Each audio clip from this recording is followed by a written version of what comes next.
बिस्मिल्लाहिर्रहमानिर्रहीम। Matric class new mathematics के हवाले से नई वीडियो के साथ हाजिर हैं और आज हम इंशाल्लाह एक्सरसाइज 19.2 के क्वेश्चन नंबर 2 को जो है वो देखेंगे कि उसमें हमसे क्या पूछा गया है और उसको समझेंगे कि ये हम किस तरह करेंगे। ठीक है, तो बेसिकली क्वेश्चन नंबर 1 में हमने पहले डिटर्मिनेंट्स को जो है वो देखा था कि वो क्या चीज़ है, उनको हमने फाइंड किया था। उसमें 2x2 के जो मैट्रिक्स थे उनका भी डिटर्मिनेंट मालूम किया था और 3x3 के ऑर्डर के भी मैट्रिक्स का हमने जो है वो डिटर्मिनेंट मालूम किया था। क्वेश्चन नंबर 2 में आपके पास एक 3x3 की मैट्रिक्स मौजूद है और उसमें हमने जो हमसे पूछा है वो है compute M12, M22, M21, A12, A22 और A21। पहले हमारे लिए समझना ये ज़रूरी है कि आखिर ये M और A क्या चीज़ है। ठीक है, तो असल में इस क्वेश्चन में आपसे जो पूछा गया है वो दो चीज़ें पूछी गई हैं, एक माइनर और एक कोफैक्टर। माइनर जो है वो आपका M से डिनोट किया जाता है और कोफैक्टर जो है वो आपका इस तरह कैपिटल A से जो है वो डिनोट किया जाता है। ठीक है, तो इसका हम देख लेते हैं कि इसको हम ये क्या चीज़ है और हम इसको किस तरह फाइंड करेंगे, इसका थोड़ा सा तरीक़ेकार समझ लेते हैं। ठीक है, तो क्वेश्चन नंबर 2 में हम बेसिकली जो है वो माइनर्स और कोफैक्टर्स को मालूम करने जा रहे हैं। तो माइनर और कोफैक्टर क्या है, हमने पिछले एक्सरसाइज में 3x3 की मैट्रिक्स के हमने डिटर्मिनेंट्स मालूम किए थे। ठीक है, तो डिटर्मिनेंट्स मालूम करने में हम जो पहली रो थी उसके जो फैक्टर्स थे उनको अलग निकाल लेते थे, उनके एलिमेंट्स को। ठीक है, और उसके साथ हम नीचे जो नंबर्स मौजूद हैं उनमें से एक ख़ास तरीक़ेकार से 2x2 का एक डिटर्मिनेंट उसके साथ बनाते थे जिसको हम मल्टीप्लाई करते थे उस नंबर के साथ। ठीक है, तो ये हमने क्वेश्चन नंबर 1 में किया था। ठीक है, उसी से मैंने ये आपके सामने ये क्वेश्चन लेकर आया हूँ मैं। ठीक है, क्वेश्चन नंबर 1 में पार्ट 11 आपका ये है। ठीक है, तो इसमें जो हम डिटर्मिनेंट 2x2 का लेते थे ये असल में कहलाता है माइनर। ठीक है, आप कह सकते हैं कि ये माइनर है और ये इसका मेजर है। ठीक है, तो ये जो आ रहा है ये इसका माइनर कहलाता है। ठीक है, अगर हम इसको जो है मल्टीप्लाई करें, ठीक है, और इसका डिटर्मिनेंट मालूम करें, ठीक है, या A और D को मल्टीप्लाई करें माइनस C, B और C को, तो जो हमारे पास आंसर होगा वो इसके माइनर का आंसर होगा।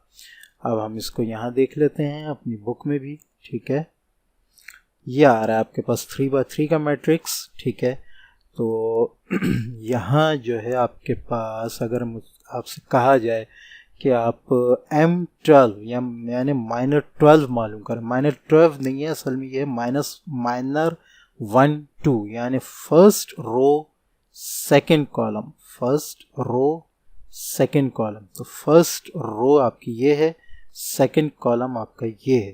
तो यहाँ का जो माइनर होगा वो कैसे मालूम होगा, इसको पूरे को हटा देंगे, इसके कॉलम के एलिमेंट्स को, रो के एलिमेंट्स को हटा देंगे और आपके पास इसका जो माइनर आ जाएगा वो आ जाएगा A21, A23, ठीक है, A31 और A33। ये डिटर्मिनेंट आपका माइनर आ जाएगा। इसको लेंगे, इसको लेंगे, इसको लेंगे, इसको लेंगे, तो इन चारों को मिलाकर जो डिटर्मिनेंट आ रहा है ये माइनर कहलाएगा और माइनर 1 2 कहलाएगा।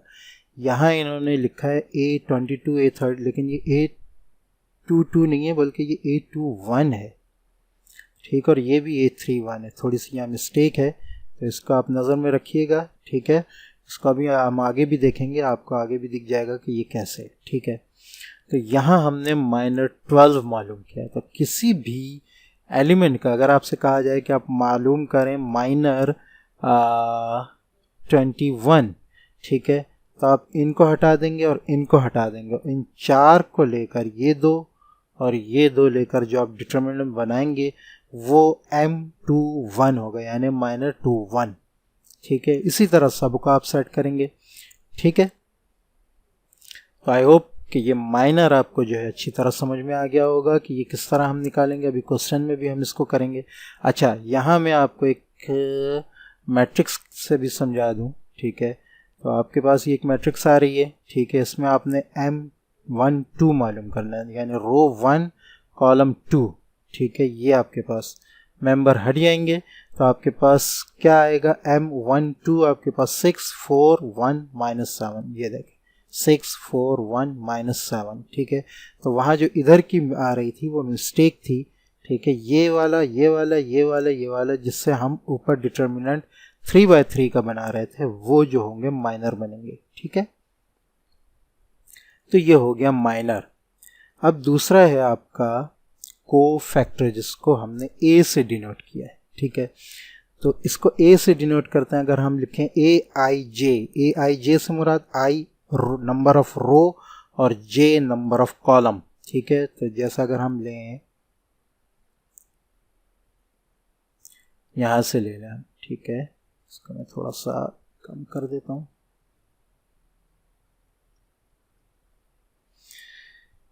ठीक है। ये आ गया आपके पास ये ए आई जे, तो हम ले लेते हैं, हमें लेना है इसका, ठीक है, इसका कोफैक्टर लेना है।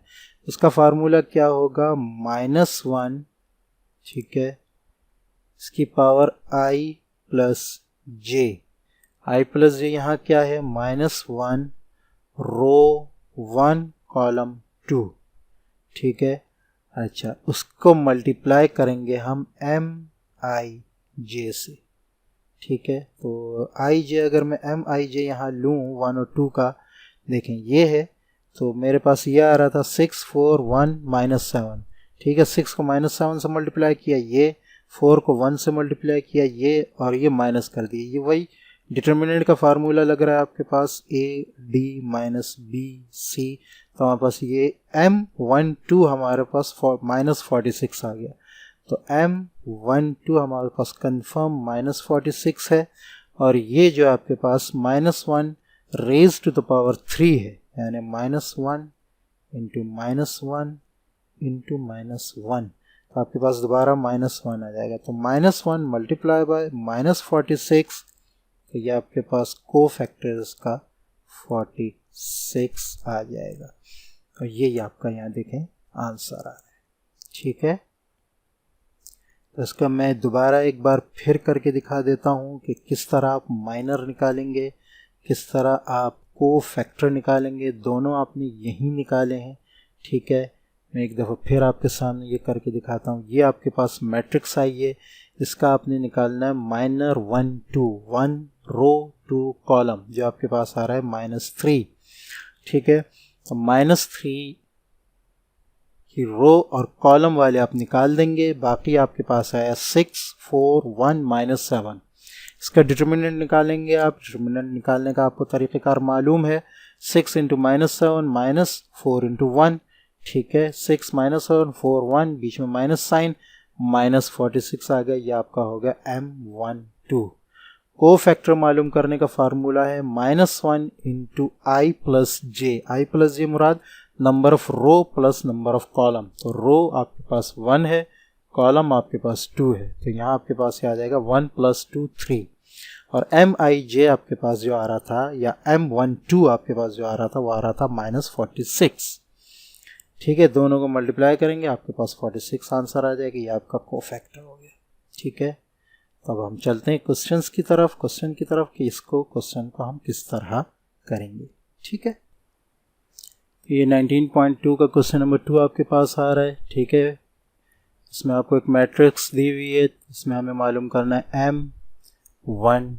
तो M12 हमारे पास क्या होगा, 1 2, ये ख़त्म हो जाएगा, ठीक है, 1 1 और 1 2, ठीक है, is equal to 1 into 2 minus 1 into 1, ठीक है, इज इक्वल टू 2 माइनस 1, ठीक है, इज इक्वल टू 1। M12 आपके पास क्या आ गया, 1, ठीक है। इसी तरह M22, ठीक है, M22 इज इक्वल टू, दोबारा डिटर्मिनेंट लगाएं, M22 रो 2 कॉलम 2, ये है, ठीक है। तो ये ख़त्म हो जाएंगे, ये ख़त्म हो जाएंगे, क्या बचा, 2 1 1 2 2 1 1 2। इसको सॉल्व आउट करें आप, 2 2 ज़ 4, 2 इंटू 2 माइनस 1 इंटू वन, ठीक है। 4 माइनस 1 इज इक्वल टू 3। मैं तेज़ी से कर रहा हूँ, आप इसको सीक्वेंस के साथ करेंगे, ठीक है। तो ये हो गया आपका 3m22, ठीक है। अच्छा, नेक्स्ट आपके पास है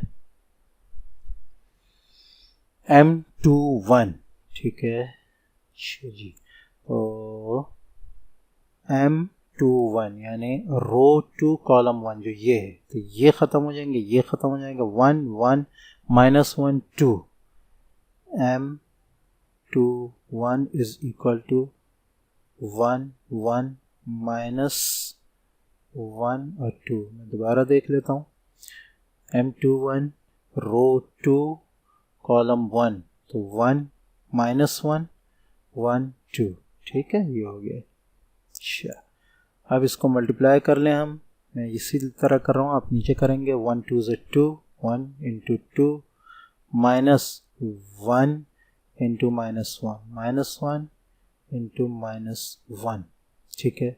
ये आपके पास आ गया 2 माइनस 1 इंटू माइनस 1 प्लस 1, ठीक है, इज इक्वल टू 3। ये आपके पास आ गया m21, ठीक है। तो अब इसको हम ऊपर लिख लेते हैं अलग से, ठीक है, ताकि क्योंकि हमें a12 a22 और a21 मालूम करना है, ठीक है। तो ये तीनों वैल्यूज़ मैं ऊपर लिख देता हूँ। m12 है हमारे पास 1, m22 है हमारे पास 3 और m21 भी हमारे पास है 3, ठीक है। चलिए, अब हमें मालूम करना है कोफैक्टर a12, ठीक है।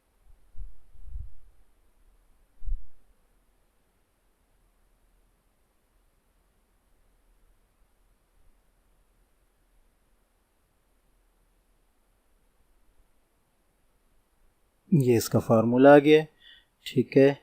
तो -1 रेज़ टू पावर 3 और m12 आपके पास था 1 मल्टीप्लाई बाय 1, ठीक है। तो ये आ गया -1 मल्टीप्लाई बाय 1, a12 आपके पास आ गया -1, ठीक है।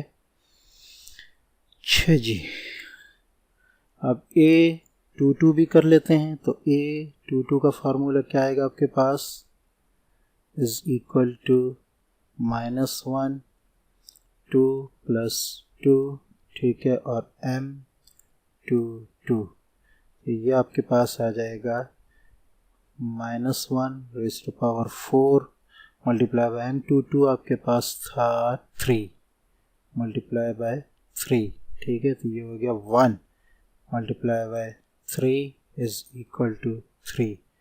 a22 आपके पास आ गया 3।